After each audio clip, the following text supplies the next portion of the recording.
Lord Jesus.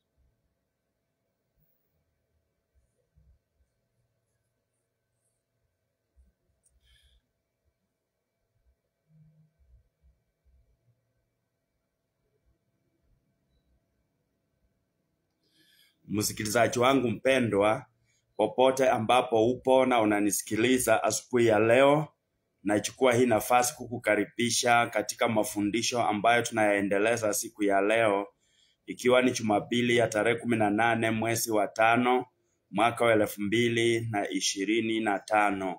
Nashukuru Mungu kwa kunipa tena hii nafasi ili nikaweze kuendeleza mafundisho ambayo leo tunaenda kuongea kumhusu nabii Eliya sehemu ya 6, ambapo tunaona ya kwamba kwa sababu ya ibada za sanamu zilizokita mizizi katika taifa la Mungu, taifa la Israeli, Mungu sasa amefikia kiwango ambacho ni lazima aweze kuchukua umakinifu wao kwa lazima, na alifanya hivi kupitia katika jambo ambalo sasa anamwakilisha mchumbe wake ambaye amemuita ili akaweze kuendeleza hiyo hukumu ya Mungu, akaitangaza kweli kweli na ikatimia. Majina yangu ni mchungaji David Wanjala kutoka Bride of Christ Outreach Ministry Nakuru.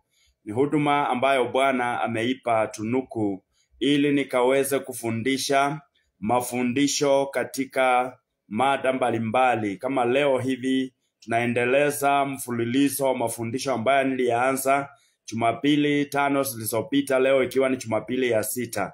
Nataka tuweze kuomba. Ewe Mwenyezi Mungu, katika jina la Yesu, Baba, ninakuheshimu asubuhi ya leo mara tena, maana umenipa huu wakati niweze Bwana kuliendeleza neno lako nikilifundisha, ili ya kwamba yeyote atakayefuatilia na kulisikiliza akaweze kufaidika.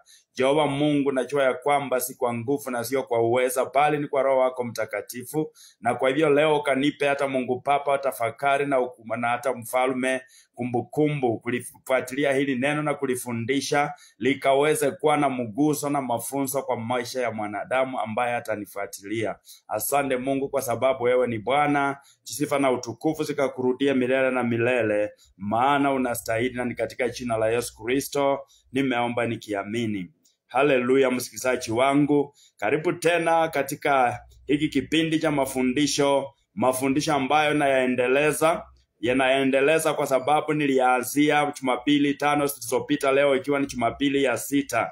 Tunaongea kuhusu nabii Eliya, maana ama sababu inayonifanya nifundisha mafundisho kama haya ni kwa sababu katika ulimwengu ambao tunaishi, ulimwengu wa Kikristo, kumekuwa na maeneo mbali ambayo wanadamu huchukua nafasi, wanajinyakulia nafasi na kuja pale na kuanza kusema ya kwamba hawa ndio wale. Na ndio maana siku ya leo ninachukua hii nafasi kama vile ambavyo nimekuwa ninafanya. Kuna mambo kadha wa kadha katika Biblia, ama mafundisho kadha wa kadha katika Biblia ambayo yalikuwa ni unabii uliotolewa, na kwa sababu hakuna mtu ambaye ameweza kuufundisha na ameweza kuelezea kinakaubaga, kuna mwanya ambapo kunapatikana ya kwamba watu wengi huchukua nafasi na kuja pale na kujifanya ya kwamba wao ndio wale ambao walinenewa.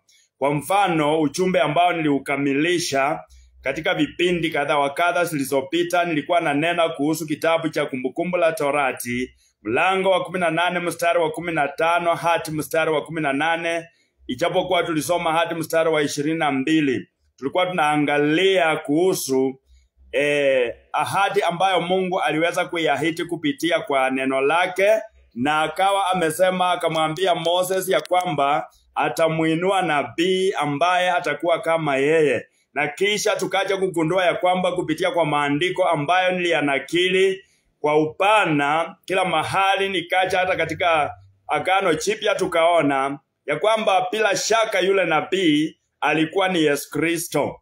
Lakini inashangaza kwa sababu watu huja katika hizi siku zetu na hata siku ambazo zilipita, na wanajitangaza ya kwamba wao ni yule nabii. Na hata nikawa nimetaja ya kwamba kupitia kwa neno kama hilo ambalo hakuna mtu ameweza kulifundisha waziwazi, dini ya Waislamu ikainuka kwa sababu hao wanaamini ya kwamba Muhammad ndiye yule nabii. Na nikaweza kukutembeza katika neno la Mungu vyema, nikinakili maandishi yanayohusika na hayo, na ukitaka kuyasikiliza unaingia katika channel yangu ya YouTube, inaitwa Pride of Christ Outreach Ministry, ama unatafuta tu Pastor David Wanchala. Kisha pale utaweza kuona nimekusanya video zote za mafundisho hayo kuhusu yule nabii, na tukaja tukaona conclusively ya kwamba yule nabii alikuwa ni Yesu Kristo.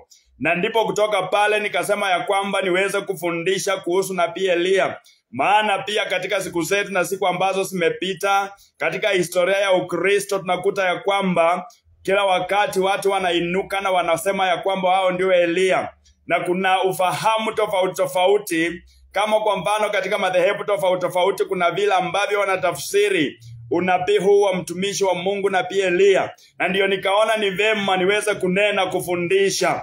Labda wewe huwa unashindwa kwa nini nashinda nikinena sana mambo katika kitabu, katika maandishi ya kitabu ya nyakati za kale ama the Old Testament. Ni kwa sababu tukikosa kuelewa yale mandhari yaliyoandikwa pale, misingi ambayo iliwekwa pale, ambayo tukija katika Agano Jipya tunaona ya kwamba Mungu alikuwa sasa anamfunua Yesu Kristo aliyekuwa amefichika pale katika Agano la Kale.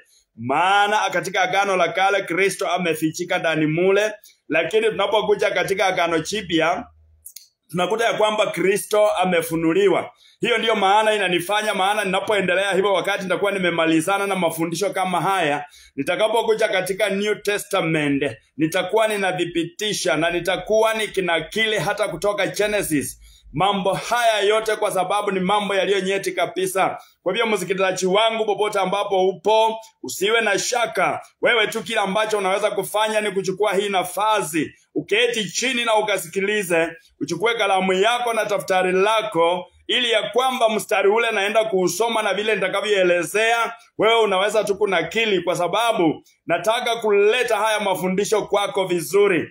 The sababu ambayo inanifanya nifundishe, unaposoma katika kitabu cha Chronicles utakuta ya kwamba, wacha niangalie Chronicles first kama ni first ama second, but I want to read something very important here. Hallelujah. Mlango ni wa 15, nataka tuangalie. We read verbatimly, we quote. Tunaweza kunakili kinaga upaka. Hallelujah. Ni Mambo ya Nyakati wa Pili, Second Chronicles chapter number 15. Biblia inasema hivi, ndivyo inavyosema. Usoma mstari wa kwanza hadi mstari wa 3. Na kwamba na Roho wa Mungu akaja juu ya Azaria mwana wa Odedi, akaenda nje kumkuta Asa na akasema, sikiliza ewe Asa na ewe Yuda na Benjamini, Mungu ako pamoja nawe wakati wewe unakuwa pamoja na yeye, na wakati utakapomtafuta utampata, lakini wewe unapomuacha yeye naye atakuacha. Mstari wa 3 ambao ni nyeti sana unasema ya kwamba, sasa kwa muda mrefu katika Israeli hakukuwa na Mungu wa kweli. Haleluya. Yawezekanaje ya kwamba Mungu alikuwa amejifunua kwa Waisraeli? Wacha kwanza nimalize ndio nielezee.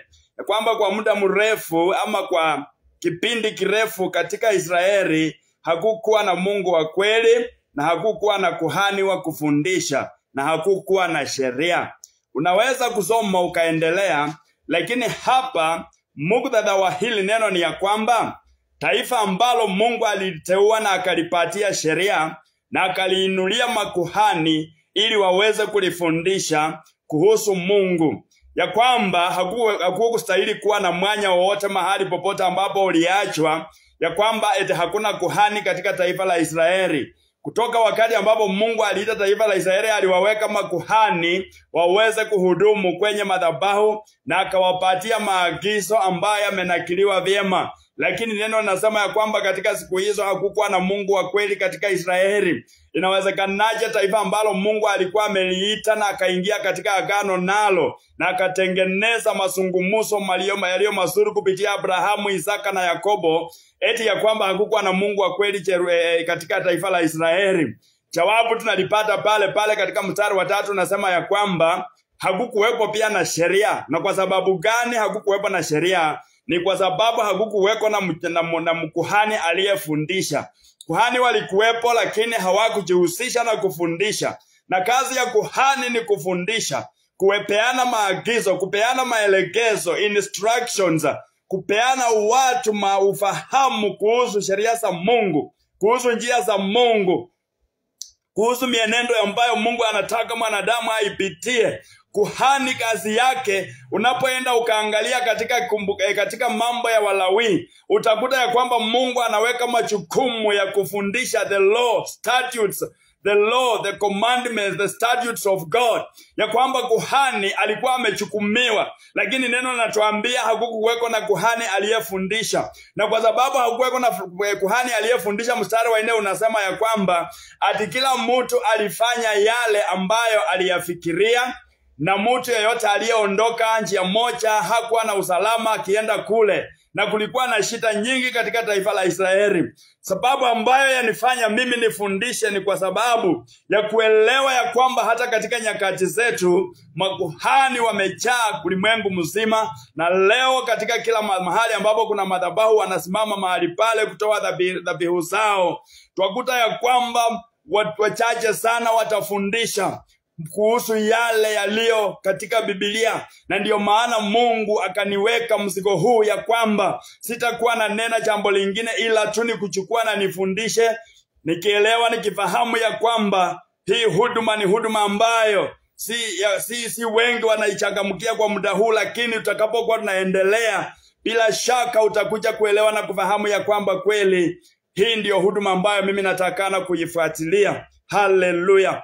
Leo tunanena kuhusu ibada ya sanamu iliyoendelea ikafikia upeo katika taifa la Mungu. Taifa ambalo Mungu alikuwa ameweka mipango yake, na alikuwa ameita watu waliostahili kusimama na kuendesha hata maadili yake katika hilo taifa.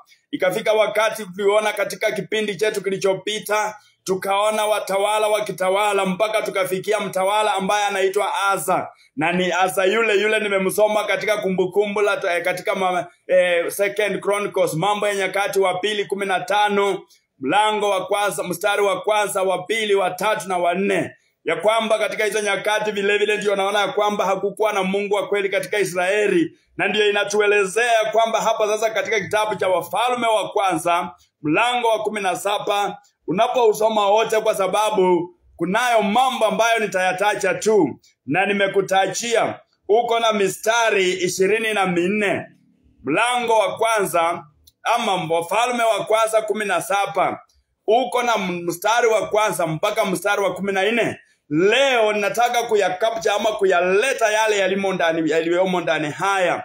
Hapa tunaona ya kwamba taifa hili la Israeli na taifa la Yuda vile wamefika upeo na wamekengeuka na wameondoka katika njia za Bwana.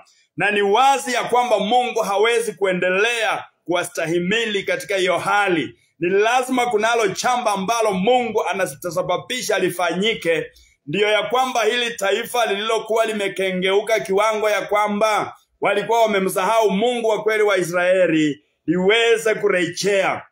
Mstari wa kwanza inasema, naye Eliya Mtishbi ambaye alikuwa wa wakazi wa Gileadi akamwambia Ahabu ya kwamba kama vile Mungu wa Israeli anavyoishi na yeye ambaye mbele yake mimi ninasimama, huyu ni Eliya, hakutakuwa na umande wala mvua kwa hizi miaka mpaka kulingana na neno lako.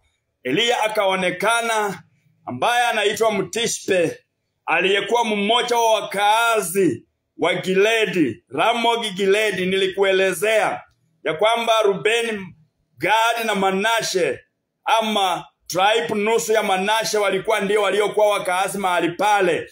Kwa hivyo huyu Mtishbi Eliya akaondokea na akasema ya kwamba kama vile Mungu wa Israeli anavyoishi, kama vile Jehova Yahweh, kama vile Bwana, kama vile muumba wa mbingu na nchi, kama vile aliye mtakatifu, yeye ambaye amekalia kiti cha enzi anavyoishi, na kama vile mimi ninavyosimama mbele yake, huyu ni Eliya anatangaza hukumu. Kasema hakutakuwa na umande hakutakuwa na mvua katika hizi miaka mpaka nitakaposema kulingana na neno langu ambalo natangaza leo nikiwa mtumishi wa Mungu nabii. Huyu ni Elia, anasema hakutakuwa na umande wala mvua. Haleluya.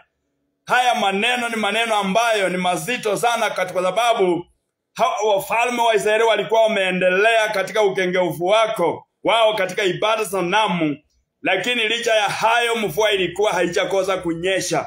Na sasa tunaona ya kwamba hukumu hii inatangazwa. Wakati ambapo alitangaza, neno linasema ya kwamba mstari wa 2 ya kwamba neno la Mungu likamujia likisema, unaona, kwa sababu yeye ni nabii, anaishi katikati ya watu waliopotoka, watu waliokumbatia Baal, waliokumbatia Ashera, watu waliokumbatia miungu za kila aina. Ikawa ni kwamba ile hukumu, kwa sababu alitangaza mahali ambapo hata yeye mwenyewe anaishi, ilikuwa ni lazima hata yeye muadhiri. Praise the name of the Lord. Ilikuwa ni kwamba yeye, kwa sababu yeye ni binadamu anayetegemea kuishi tu kama wanadamu wale wengine, kula kama wanadamu wale wengine, kufanya mambo ya kawaida kama wanadamu wale wengine, yeye alipotangaza hivyo, ilikuwa dhahiri ya kwamba mapiko yale yatakayolipika hilo taifa la Israeli hayatamsasa na yeye. Na ndio Mungu akamtengenezea njia, Mungu akamtengenezea maficho. Mungu ako na njia za kuokoa wale ambao anawapenda. Yeye ni Mungu wa miujiza. Hakuna hali yoyote ambayo ni ngumu, hali ambayo ni zito, inayoweza kumshinda Mungu. Wakati Mungu anapotangaza kitu, yeye ako na suluhisho.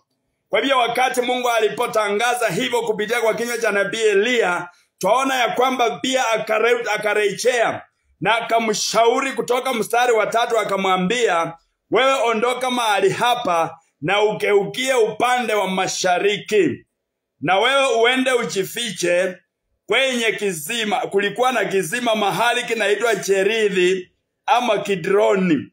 Akasema ya kwamba enda ujifiche katika hicho kizima cha Kidroni ama Cherith, ambacho kiko katika na Yordani. Kilikuwa karibu na the river of Jordan. Hallelujah. Na hiki kilikuwa ni kisima.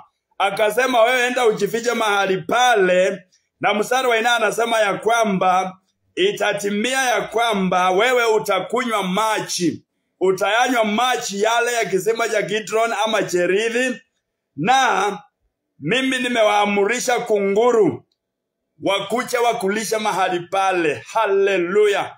Huu mstari wa 4 ni mstari wa kumakinikiwa. Mimi najua wewe haujui, lakini katika ulimwengu wa theology, katika shule za theolojia, wengine wa theologians wako na shule yao ambayo wanaamini ya kwamba Mungu hakuwa ananena kuhusu ndege wanaoita kunguru.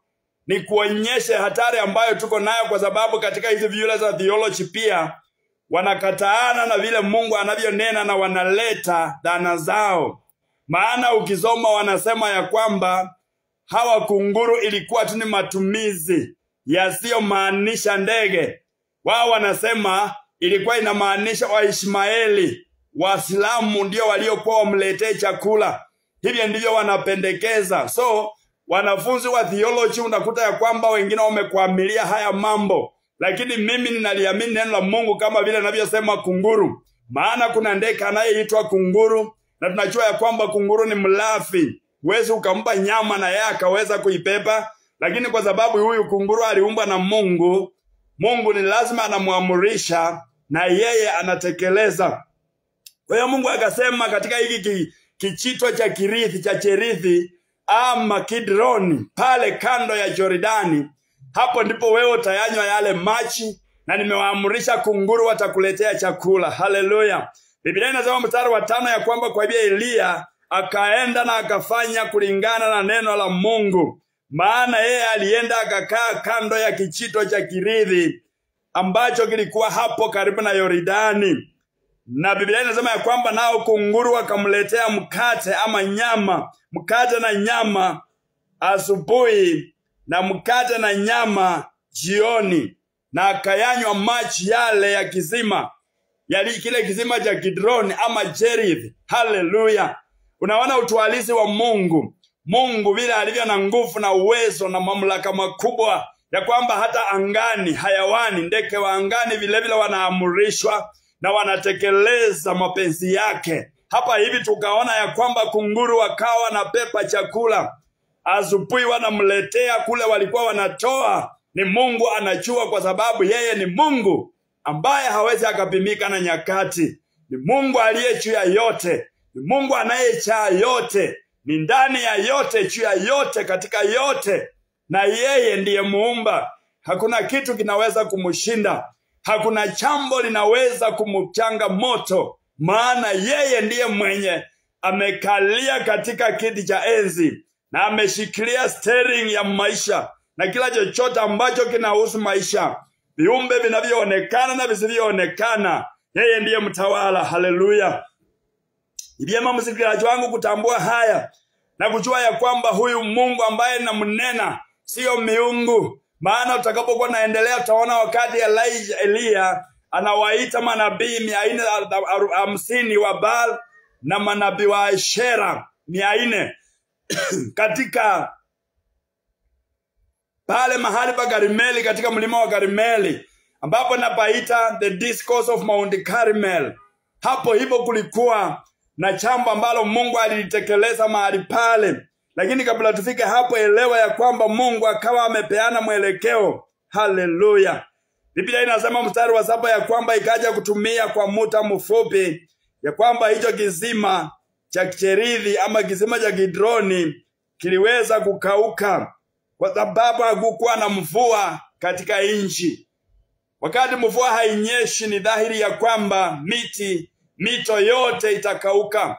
Hata hilo mito ambayo huwa ni ya kudumu, maana hakutakuwa na chemichemi za kuleta maji yao kwenye hizi mito.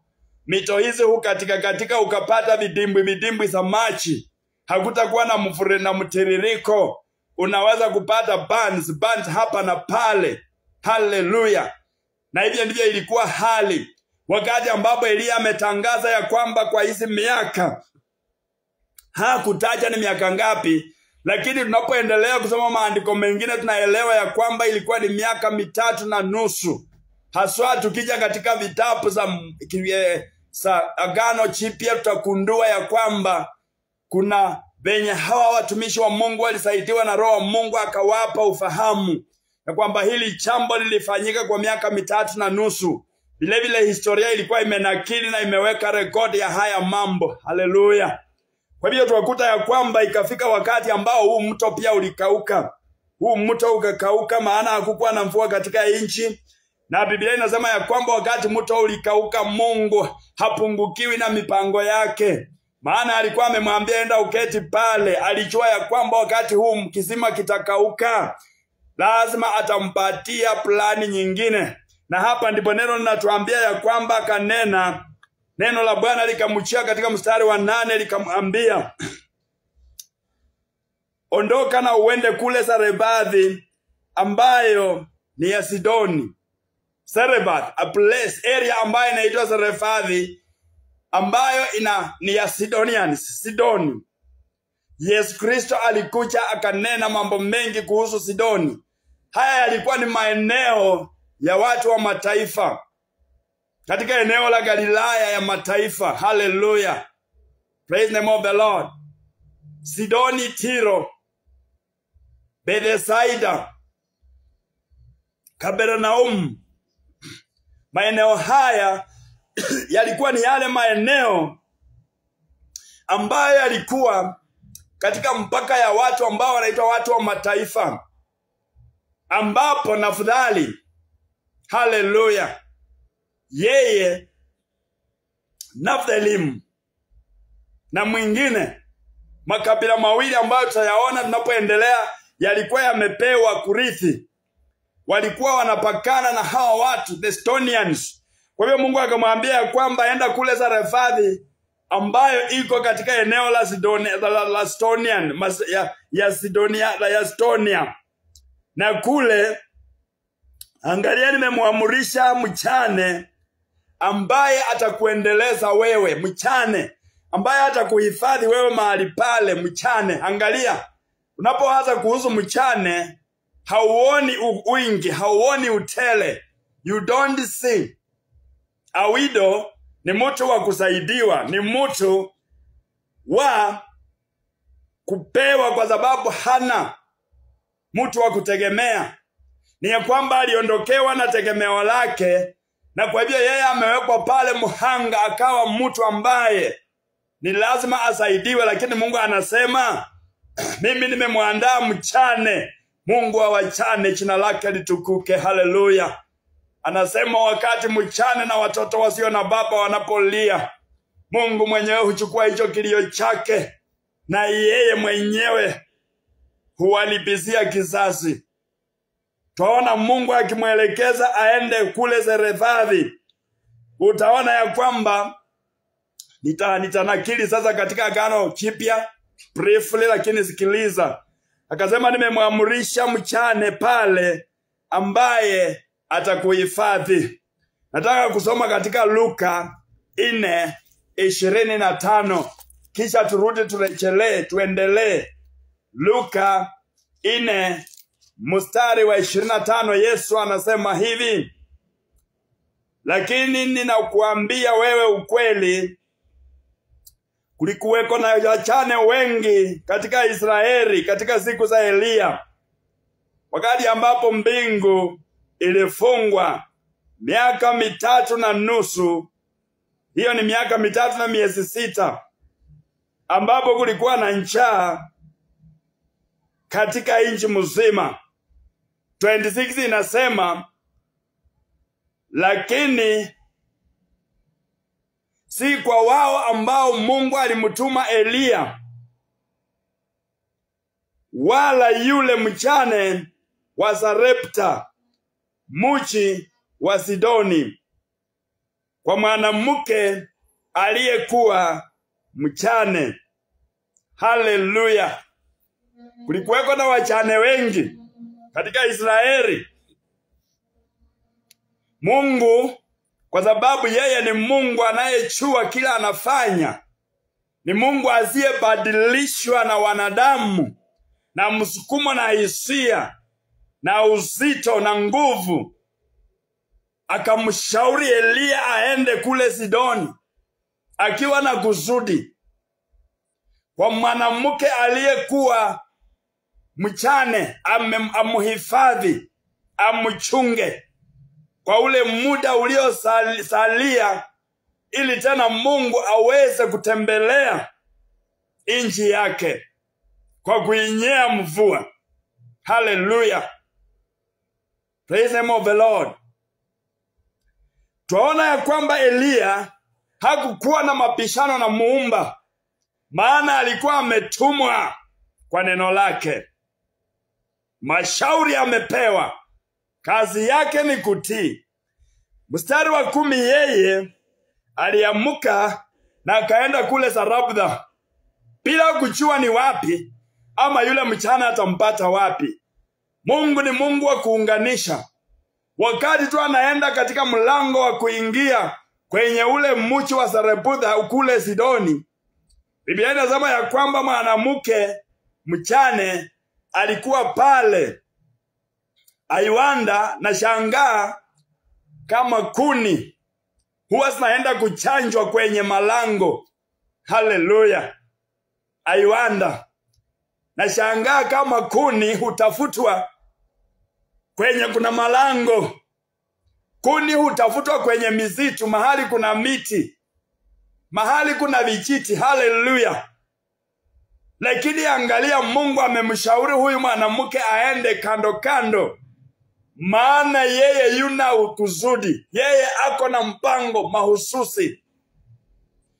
Pale pale Elia anapoingia, mwanamke naye alikuwa pale akikusanya kuni. Elia akamuita, akamwambia, niletee maji kidogo ili ninywe. Hii story inafanana na kitabu cha Yohana mlango wa 4, ambapo Yesu, wanafunzi wake wamemwacha, wameenda madukani kununua chakula.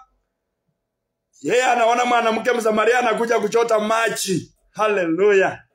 Anamuomba maji.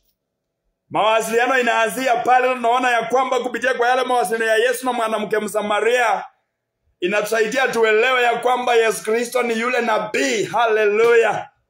Nilikuwa nishanena haya. Unaweza kurejelea kule in my archive. Ujumbe wangu nishaupandikiza katika YouTube wa ule nabii. Nimenena hayo maneno pia ya ule mwanamke ambaye alikuwa mwanamke Msamaria, ya kwamba kupitia katika yale mawasiliano tunaona ya kwamba maneno ya ule unabii yanajitokezea. Hapa vile vile tunaona ya kwamba Elia anaomba maji. Haleluya. Nabii Elia, the similarity ambazo zinakuwa mahali pale, vifungo kwenye mafungo unayosoma, unaenda unakuta kifungo fulani mahali fulani yamenena vile vile. So Biblia inasema ya kwamba na huyu mwanamke alipokuwa anaenda kuleta maji, maji haikuwa shida. Yeye hakuwa na upishi.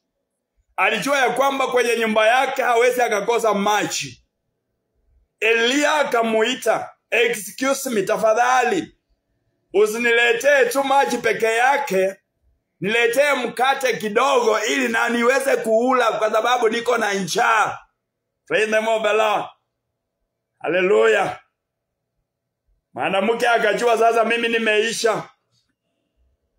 Akasema, kama vile Bwana Mungu aishivyo, mimi sina mkate, lakini niko na kibaba kimoja kimejaa cha unga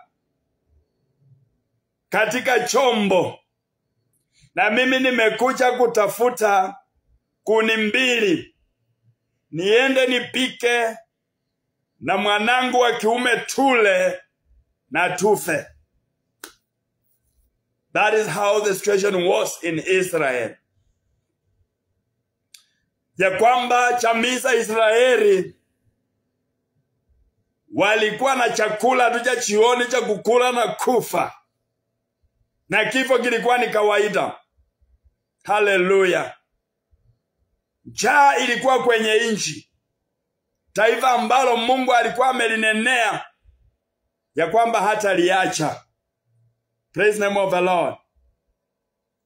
Mahali pale pale Elia akamwambia, wewe usiokope,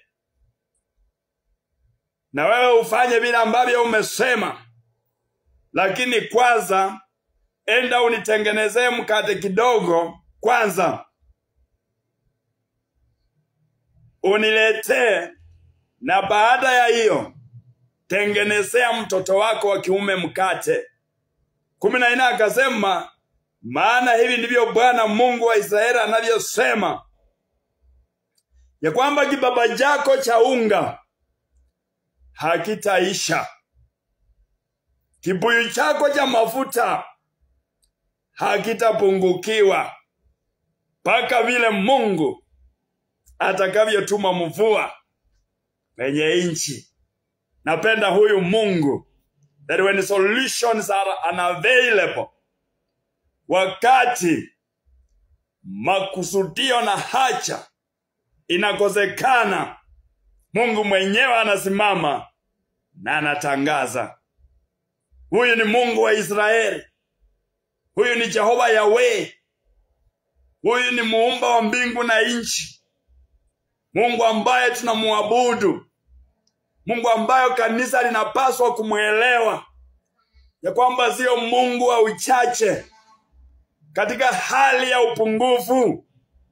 Yeye Mungu hutusababishia tupate. Ninamshukuru Mungu.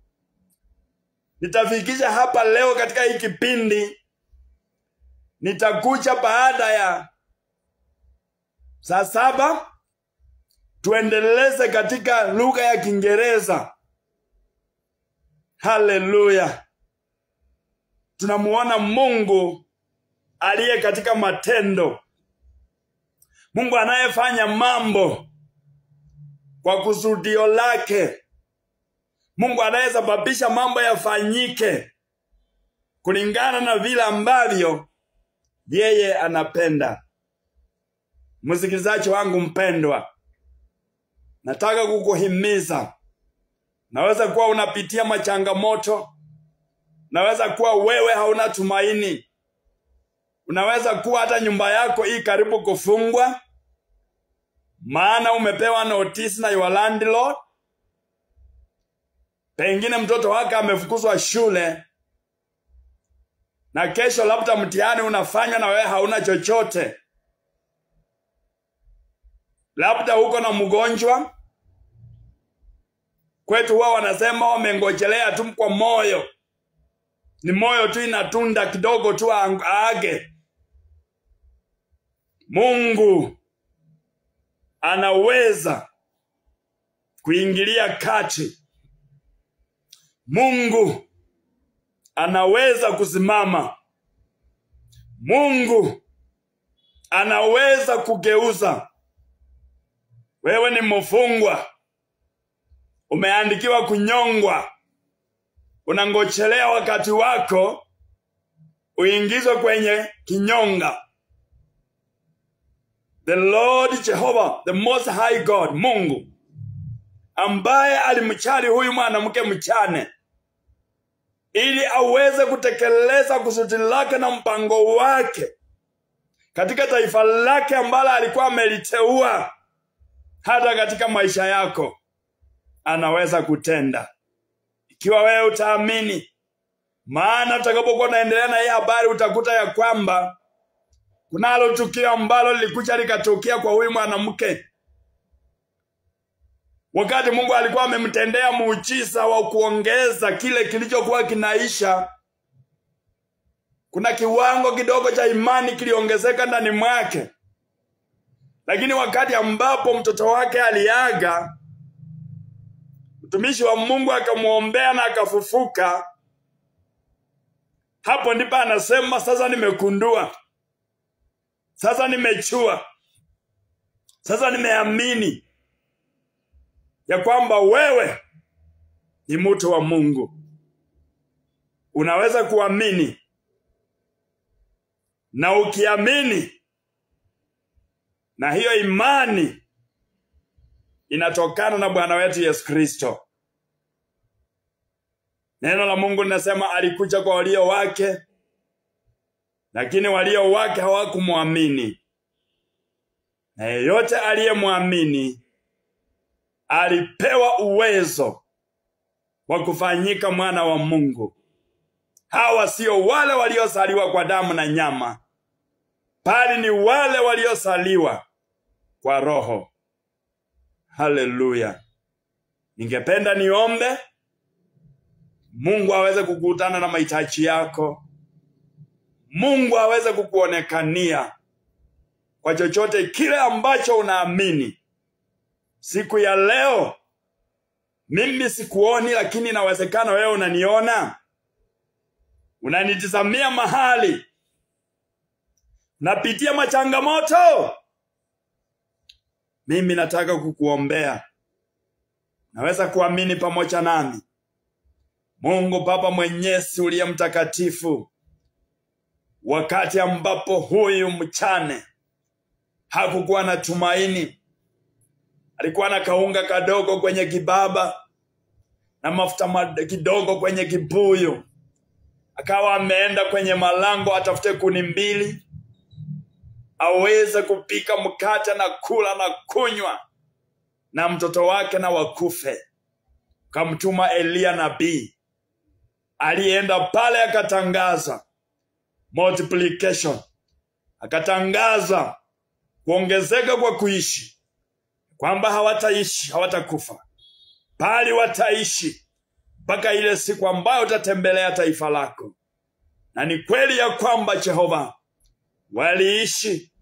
Hata ilipofika wakati mtoto wake wa kiume akafa, aliweza kufufuliwa. Kuna mtu siku ya leo amesikiliza sehemu hii, Jehova, alikuwa karibu kukata tamaa, maisha yake yalikuwa yamefikia mwisho, lakini sasa ameamini kwa sababu amesikia ya kwamba huyu Mungu Ni Mungu mkuu aliye wa nguvu.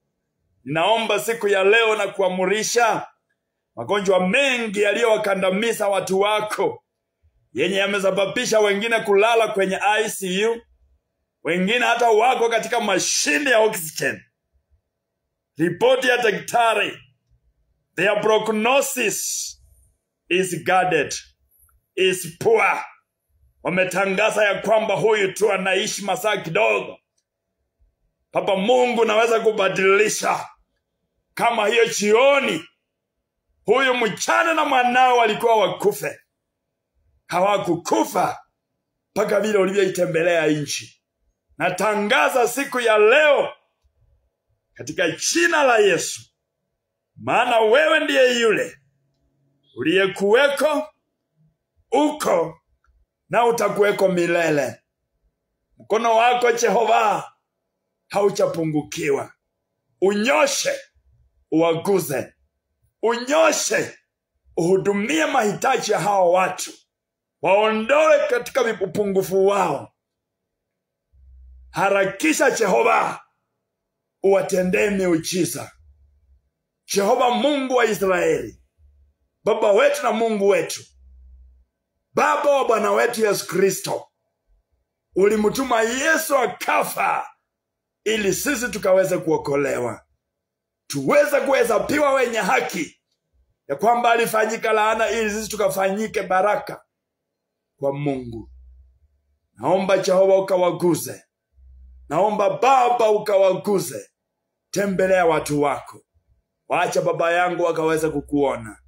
Walisifu na kulibariki jina lako. Mungu Baba, ni asante kwa sababu wewe ni Jehova. Sifa na utukufu Bwana sikurudie milele na milele. Katika jina la Yesu Kristo nimeomba nikiamini. Mungu akubariki msikilizaji wangu, maana mimi ninajua ya kwamba siku moja utashuhudia kwamba Mungu alikutembelea. Nataka kushukuru Mungu, maana nataka kuusimamia hapo ndio niende nifanye ibada, na kisha saa 8:30 saa 9, mwendo wa saa 8:30 saa 9 hapo nitakuwa hapa kuendeleza haya mafundisho katika lugha ya Kiingereza. Ila tu jambo ambalo nashukuru Mungu kwalo, kwa muda mrefu nimekuwa nikinena, nimekuwa nikitangaza. Unapoona hapa hivi nimenunua kitabu kimeandikwa The Shepherds and the Pasture of God. Unaona picha ya wachungaji pale. Kunaye mmoja ameshika mwana-kondoo, kunaye mwingine anatumia ufimbo, kunaye mwingine anatembea na kitu kama kifakio. Kuna vitu nyingi, kondoo wako pale. Hapo nyuma hivyo kuna nyumba. Kuna mambo mengi mahali hapa. Hiki ni kitabu ambacho Mungu Mwenyezi kwa huruma zake na kwa rehema zake amenisaidia nikaweza kukinakili tangia mwaka wa 2018, na sasa kimekamilika ndicho hiki. Ukiangalia huku katika page ya huku nyuma imeelezea kwa ufupi kuhusu mwandishi na kuhusu aina ya kitabu. Hiki ni kitabu ambacho kiko na maelezo mazuri zaidi. Kinaelezea kuhusu kama vile ambavyo title yake ilivyo, The Shepherds and the Pasture of God, ya kwamba Mungu ako na shamba lake, malisho, na katika hayo malisho ameweka zile ambazo naita kwa Kiingereza pattern and standards. Patterns and standards. Na hapo katika yale malisho kuna lile tunaita kundi ama flock. Kundi ni wale ambao wameamini katika utawala wa huyu Mungu. Maneno haya hutumika kwa sababu symbolism, hutumika kuashiria ya kwamba Wakristo ni kama kondoo ambao wanapaswa kutawaliwa na mchungaji. Na hapa hawa wachungaji ambao nawaita shepherds. Shepherds ina comprise mito yote ambayo watu wameitwa nayo. Vipawa 5 ambayo neno linasema kuhusu: mtume, nabii, mwinjilisti, mchungaji na mwalimu. Na wengine vile vile pale ndani, mashemasi, viongozi wa kanisa, wazee, wao ndio ambao nimewachumuisha nikawaita shepherds. Hapo ndani nimeelezea kazi ya mchungaji, yale ambayo Mungu anatarajia kutoka kwake, mambo yale Mungu amempa mchungaji. Kwa mfano, unaposoma utakuta ya kwamba mchungaji anakuwa na kile tunaita ya kwamba a staff. Nimeelezea uhusiano wa mchungaji na Mungu, uhusiano wa mchungaji na kondoo, na pale ndani nimenakili mambo kadha wa kadha ambayo sisi wachungaji pamoja na kondoo wa Bwana huwa tunayatenda labda kwa kutojua. Nimetumia maandiko kutoka kitabu cha Mwanzo hadi kitabu cha Ufunuo, nikipeana mwelekeo. Is an expository book. Kwa mfano, nitasoma hapa tu nitakapocha hii sehemu. Niruhusu niongee kwa Kiingereza. That the shepherd and the pasture of God is an expository book in which the author takes us through the journey of relevant scriptures, making commentaries on every scripture. Shepherds herein are construed as the ministers of the gospel, whom God raises and charges them to lead his flock. And these flocks I have put in bracket Christian believers. Christians believers, that is. That these shepherds are examined from the perspective of God. Vile Mungu anawaangalia, vile Mungu mwenyewe anawaona. The author defines who a shepherd is in the context of literal skills. And according to the Holy Bible, he gives examples of shepherds right from the book of Genesis and advances his survey in many other books in the Old and the New Testament. He scouts out the specific characters and the tools of the work that a shepherd is charged to dispense. As he escalates his expositioning into the details of the true shepherds and the false shepherds. Many practices and observances. This is what now nataka ushike. This is a chorus and a refrain. Ya kwamba many practices and observances kept by the present day church that don't bear their anchorage from the Holy Bible are exposed. And the author points out the plethora that the church has permitted many strange doctrines and practices to sway the church excessively. Katika hiki kitabu taona kunayo mambo ambayo tunayatenda tukiwa wachungaji na tukiwa kondoo, ambayo hayana msingi katika Biblia. Ni kitabu kizuri unaweza kujisoma. It's not a storybook. Ukisoma hiki, you need the Bible to be alongside, that you can refer and hear my inquisition in these very scriptures. So, nashukuru Mungu, hizi vitabu zimetoka. They are now out on the market. Na najua unaweza kutafuta kimoja. Unaweza contact ukakuwa na kopi moja kama mchungaji, nataka uelewe kitu. Sikipigi upato. I know you have the Bible, but get an opportunity kusoma hicho kitabu. Then you will understand. Some of the things ambazo nafundisha hapa, they are here captured. Na mengi. Hii kitabu kiko na 13 chapters. Kiko na 13 chapters. Hallelujah.